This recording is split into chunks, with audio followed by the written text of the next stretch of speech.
Bom dia, boa tarde ou boa noite. Aqui quem está falando é o professor Vinícius com mais uma aula de filosofia para os meus alunos do primeiro ano e do segundo ano do ensino médio, né? Mas se você não for meu aluno e caiu aqui nesse vídeo e quer assistir ele até o final, pode assistir à vontade, sem problema nenhum, tá bom? Eu espero que você goste do conteúdo, assim como eu espero que os meus alunos gostem do conteúdo aqui do vídeo, tá bom? Então vamos aí à nossa aula. Nessa aula a gente vai falar um pouquinho sobre falácias, né? As diferenças entre sofismo e paralogismo e alguns tipos de falácias, né? Não todos, porque são muitos tipos de falácias. Então vamos lá. O que seria uma falácia, né? Já que a gente está estudando um pouco de lógica no decorrer de nossas aulas, eu vou falar nesse vídeo um pouco sobre falácias, que são argumentos que, apesar de usarem as ferramentas da lógica, são falsos, né? E aí, para brincar um pouquinho com isso, eu coloquei uma tirinha da Magali pedindo pro Pinóquio falar só uma mentirinha, só uma faláciazinha, para conseguir pegar mais fruta da árvore. Mas é para ilustrar. O que significa a palavra falácia? Né? A palavra falácia ela provém do latim faláxia, não sei se eu pronunciei certo, mas vocês entenderam aí, né? Que a palavra falácia ela provém do latim faláxia e este, por sua vez, do verbo falare, que quer dizer enganar. Empregamos essa palavra em relação às premissas falsas com a aparência da verdade. O adjetivo falaz designa um argumento inconsistente ou a pessoa que mente de maneira dissimulada. Entre o engano e a trapaça. No significado da palavra falácia, há uma nuance entre o estar enganado e o trapacear. Uma pessoa pode cair em um argumento falacioso sem ser sua intenção de estar incorrendo nesse erro, né? Ela pode cair nesse tipo de argumento por ela realmente crer no engano devido à sua bagagem, repertório de conhecimento, ainda não ter descoberto ou aprendido mais sobre o que ela possivelmente esteja argumentando. E isso chamamos paralogismo, né? Quando a pessoa cai em erros lógicos, incorre em falácias sem a intenção, né, de estar cometendo aquele erro. Né? E o que significa a palavra paralogismo para a gente entender mais um pouco disso? O paralogismo ele vem do grego antigo, né, uma palavra composta pelo prefixo para, expressando oposição ou desvio, e logismo, que expressa raciocínio ou falso raciocínio. É um argumento ou raciocínio falaz, ou seja, falso, embora possa ter a forma de um silogismo e a aparência de verdade. Esse termo também pode ser usado para se referir a pessoas que incorreram em alguma argumentação ou raciocínio falso involuntariamente. Né? Como eu expliquei no slide anterior, é, a pessoa usou toda a estrutura da lógica, tudo para fazer uma argumentação, só que sem intenção ela cometeu esse erro. Ela aí caiu no paralogismo, né? Ela não cometeu a falácia com intenção. Ela cometeu um paralogismo, não um sofismo, né? O sofismo é quando há a intenção de trapaça, né? Quando existe a intenção de incorrer uma falácia para manipular, desvirtuar e etc., chamamos isso de sofismo. Né? Sofismo ele vem do grego antigo, fazer raciocínios capciosos. Né? Então a diferença entre para, paralogismo e sofismo, né, está justamente aí. Um incorre no erro sem a intenção, né, por falta de conhecimento, por de fato crer naquilo, e o outro incorre no erro com a intenção de manipular, né, de enganar, né, de ludibriar, né? Essa diferença de paralogismo com o sofismo, que são tipos aí de falácia. Né? E agora a gente vai ver mais tipos de falácia, né?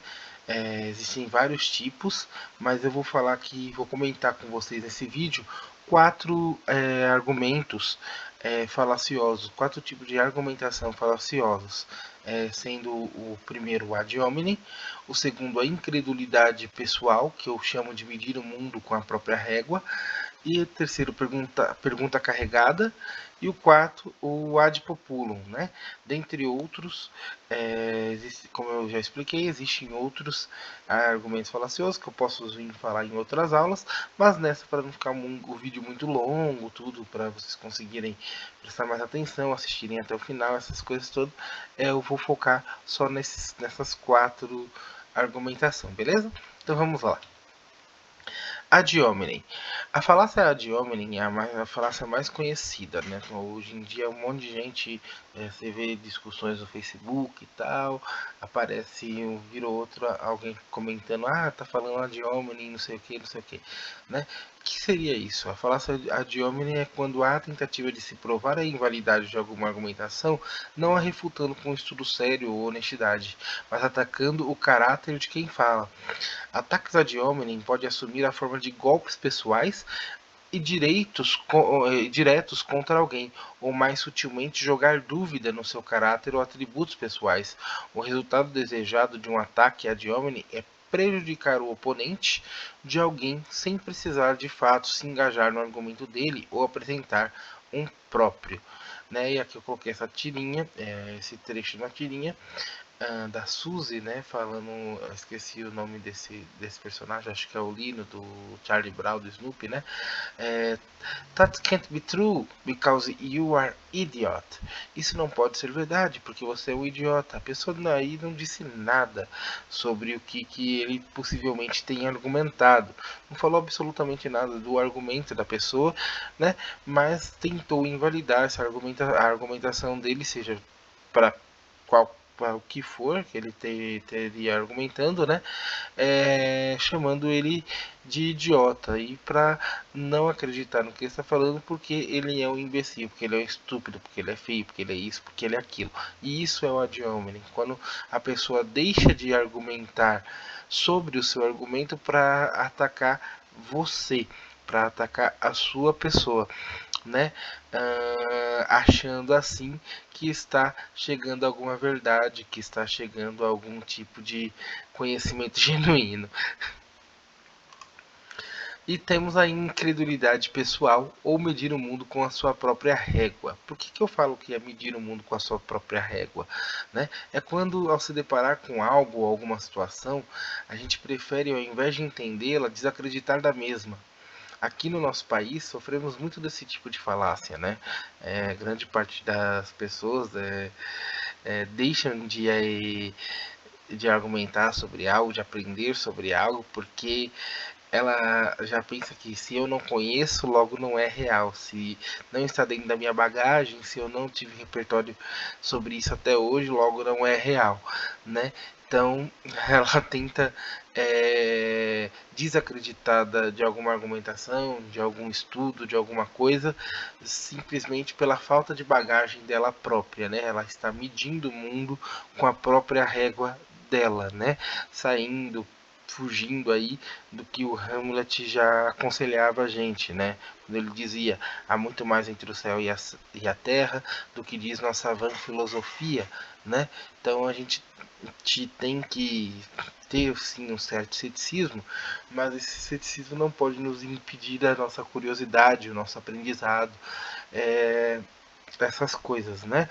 A gente não pode criar barreiras, né, achando que algo não é possível simplesmente porque eu não conheço eu não ou porque eu não tive nada relacionado a isso até o momento, né?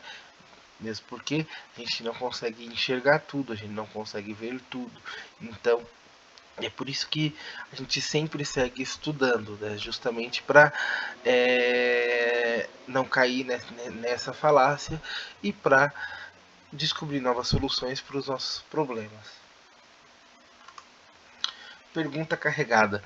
Quando faz-se uma pergunta que tem uma afirmação embutida, de modo que ela não pode ser repudida sem uma certa admissão de culpa, né? Falácias desse tipo são particularmente eficientes em descarrilhar discussões racionais, graças à sua natureza inflamatória. O receptor da pergunta carregada é compelido a se justificar e pode parecer abalado ou na defensiva. Essa falácia não apenas é um apelo à emoção, mas também reformata a discussão de forma enganosa. muitas vezes é usada em debates políticos, né, por políticos e afins, né, e a gente pode usar também em situações cotidianas, né? São aquelas famosas perguntas capciosas, perguntas que já tem uma resposta aí escondida, que coloque aquela pessoa que está falando alguma coisa que a gente não gosta muito, né, ou que a gente quer desacreditar, em maus lençóis aí para invalidar o argumento daquela pessoa, né? Esse é o problema da pergunta carregada, desse tipo de falácia. E temos o ad populum, né? Nas nossas mães já nos alertavam para nós não cairmos nessa falácia há tempos. Afinal, elas sempre nos dizem, né?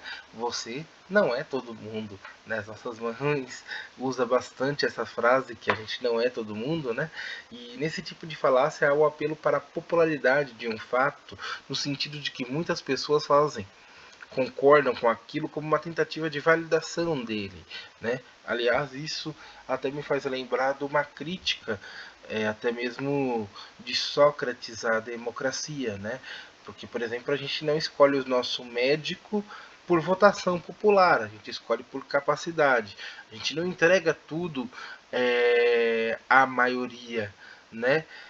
A gente também tem outros critérios aí, como mérito, como a boa execução do trabalho e etc., para escolher algo importante, né, mais importante para a nossa vida aí, né?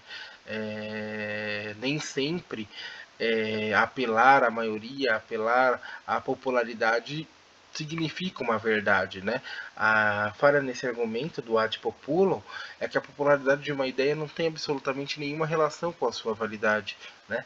Milhares de pessoas podem crer que a Terra seja plana ou não, que a Terra seja plana. Por exemplo, milhares de pessoas podem crer nisso, que a Terra seja plana, mas isso não faz a Terra ser plana, né? Não altera a realidade, né? Várias pessoas podem acreditar em sistemas onde não há livre mercado, não há propriedade privada e que isso funcione, mas a gente já viu modelos que descarrilhou para ditaduras, para problemas muito maiores, né? Então, a crença da maioria sobre algo nem sempre incorre aí numa verdade, né? Há outros critérios também para que a gente consiga validar uma argumentação. Né? Eu coloquei essa imagem aí, né? Porque você não está usando um chapéu de festa quando todo mundo está usando. Né?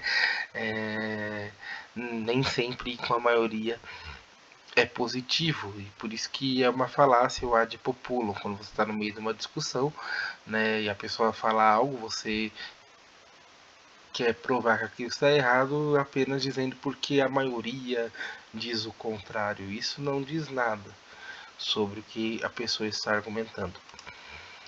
E por essa aula é só. Né? Eu espero que vocês tenham gostado aí da nossa introdução às falácias. Eu peço desculpa pelo áudio do vídeo se estiver ruim, né? Porque eu estou filmando de madrugada. Mas espero que vocês tenham gostado do conteúdo. Um bom dia, uma boa tarde ou boa noite para vocês. E é isso. Até o próximo vídeo.